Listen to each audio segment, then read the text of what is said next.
ជំរាបសួរបងប្អូននេះគឺជាមុខងារថ្មីរបស់ខ្មែរ MM បងប្អូនអូខេបាទគឺមុខងារសម្រាប់ check ទៅលើសេវាកម្មណាដែលដំណើរការលឿនអញ្ចឹងណាបងប្អូនអូខេបាទអញ្ចឹងបងប្អូនអាចប្រើមុខងារនេះបានសម្រាប់បងប្អូនអ្នកប្រើណាបងប្អូនអូខេបាទអញ្ចឹងបងប្អូនអ្នកប្រើទូទៅត្រូវតែចេះបាទត្រូវចេះមើលមុខងារមួយហ្នឹងបងប្អូនអូខេបាទអញ្ចឹងងាយស្រួលទេបងប្អូនអូខេបាទចុចលើនឹងមកខ្ញុំបញ្ចូលបងប្អូនអូខេបាទអញ្ចឹងគឺបងប្អូនឃើញនេះ1នាទីបាទ1នាទីអញ្ចឹងហើយមានសេវាកម្មខ្លះវាឡើងច្រើននាទីអញ្ចឹងទៅណាបងប្អូនអូខេបាទអញ្ចឹងឧទាហរណ៍បើសិនជាបងប្អូនចង់បានអីគេបងប្អូនចង់បានFacebook បងប្អូនចុចលើ Facebook មកហើយបងប្អូនចង់ប្រើហ្នឹងគឺប្រភេទសេវាកម្មអីគេណាបងប្អូនបាទចង់បានសេវាកម្ម follow បងប្អូនចុចទៅលើនេះកន្លែង select ហ្នឹងមកបាទកន្លែងហ្នឹងមកបន្តមកទៀតបងប្អូនយក follow បាទចឹងមកឃើញ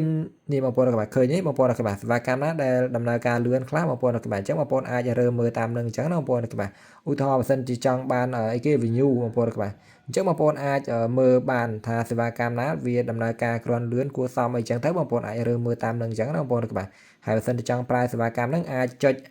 ID នេះចុច copy ID នេះយកទៅ search នៅកន្លែង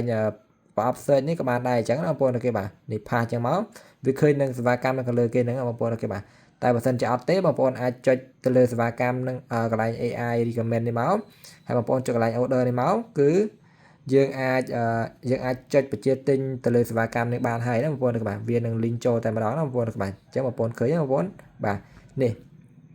អញ្ចឹងងាយស្រួលមែនតើបងប្អូនបាទបងប្អូនអាចប្រើទៅលើ platform ផ្សេងៗគ្នាបានណាបងប្អូនបាទអរគុណច្រើន